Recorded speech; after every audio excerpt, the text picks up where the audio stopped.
बिस्मिल्लाहिर्रहमानिर्रहीम एंड अस्सलाम वालेकुम। Welcome to Skyline Classroom. और स्काईलाइन क्लासरूम में आज का जो आपका टॉपिक है वो ऑक्सिलरीज़ एंड मॉडल वर्ब्स हैं।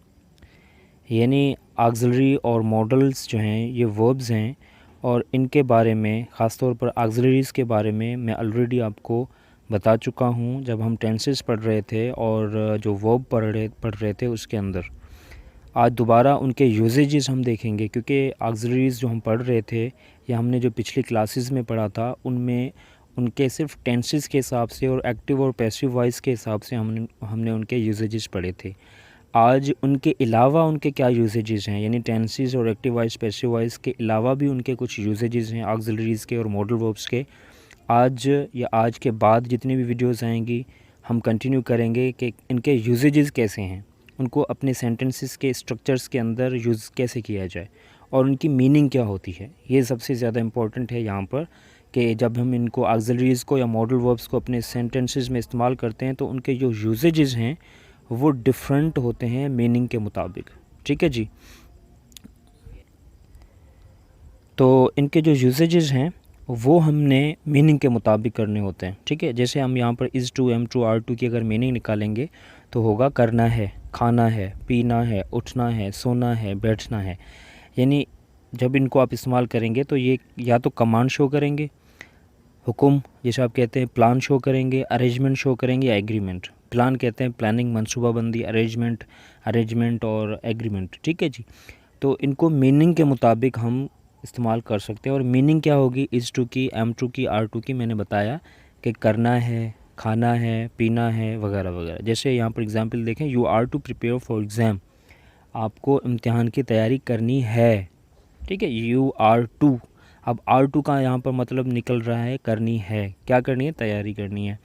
सेम तरीके से दूसरा एग्जांपल देखें, I am to see him tomorrow, मुझे उससे मिलना है। यहाँ पर प्लानिंग शो की जा रही है और सेंटेंस नंबर 1 में जो है ना किसी को आप कमांड दे रहे हैं, हुक्म कर दे रहे हैं कि आपको इम्तिहान की तैयारी करनी है।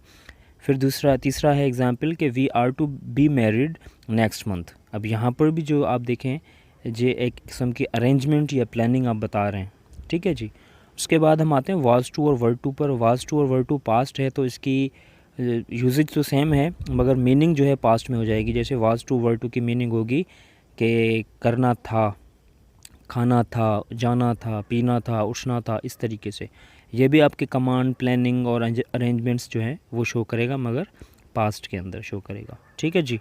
तो अगर सेंटेंस में हम इनको यूज़ करें, जैसे I was to start classes, यानी मुझे क्लासेस शुरू करनी थी। तो यहाँ पर जो वाज टू का मतलब निकल रहा है वो पास्ट में निकल रहा है, करनी थी मुझे अपनी क्लासेस स्टार्ट।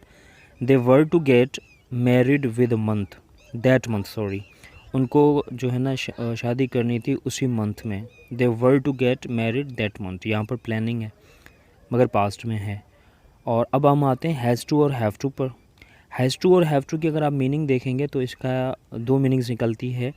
एक तो ये है करना पड़ता है, जब आप किसी मजबूरी के तहत कहते हैं ना मुझे कुछ काम करना पड़ता है या करना है मजबूरी के तहत या किसी कंपल्शन के तहत, तो अब आप इसको इस्तेमाल करते हैं। जैसे I have to wake up early, मुझे सुबह जल्दी उठना पड़ता है या मैं सुबह जल्दी उठता हूँ। ठीक है, या उठना है, मुझे सुबह जल्दी उठना है। या फिर आप देखें he has to wait till next year, उसे नेक्स्ट ईयर तक इंतज़ार करना पड़ता है या करना है। और वी हैव टू एग्री, हमें एग्री करना पड़ता है, मुत्तफ़िक होना पड़ता है या होना है।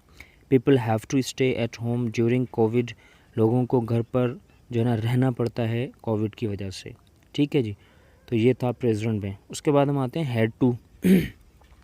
हैड टू जो है हैज़ टू और हैव टू का पास्ट है। तो वहाँ पर हम कह रहे थे कि करना पड़ता है या करना है, तो यहाँ पर हम क्या करेंगे, वही कंपल्जन होगी मगर पास्ट में करना पड़ा या करना पड़ता था। तो I had to agree on that, मुझे उस पर एग्री करना पड़ा। ठीक है, वी हैड टू अपोलोजाइज़, हमें माफ़ी मांगनी पड़ी। हालांकि यहाँ पर भी वही कंपल्जन है, आउट ऑफ फोर्स, किसी मजबूरी की वजह से आप कर रहे हैं। They had to postpone exam, उनको एग्ज़ाम पोस्टपोन करने पड़े। ठीक है, यहाँ पर भी मतलब इसका जो यूजेज है वो पास्ट टेंस में शो हो रहा है। अब फ्यूचर में कैसे होगा, विल हैव टू, करना पड़ेगा या करना होगा। ये भी आउट ऑफ कंपल्शन, किसी मजबूरी के तहत जब आप कहते हैं। जैसे you will have to come, तुम्हें आना होगा या आना पड़ेगा, ठीक है, तुम्हें आना होगा या आना पड़ेगा। विल हैव टू ये फ्यूचर में इस्तेमाल हो रहा है। उसके बाद हम आते हैं they will have to wear mask, उनको मास्क पहनना होगा या पहनना पड़ेगा, सही है। तो तीसरा एग्जांपल देखें, she will have to prove her innocence, उसको अपनी जो है बेगुनाही या मासूमियत साबित करनी होगी या करनी पड़ेगी, ठीक है। अब ये जितने भी हम ऑक्सिलरीज़ और इनको पढ़ा है, आज हमने ऑक्सिलरीज़ को ख़ास तौर पर पढ़ा है और उनके यूजेजेस को पढ़ा है, तो यहाँ पर आपने एक चीज़ नोट की होगी कि ये जो कॉमन हम ऑक्सिलरीज़ पढ़कर आए थे टेंसेस में और एक्टिव और पैसिव में, तो इनमें से यहाँ पर थोड़ी चेंजिंग है मीनिंग के हिसाब से और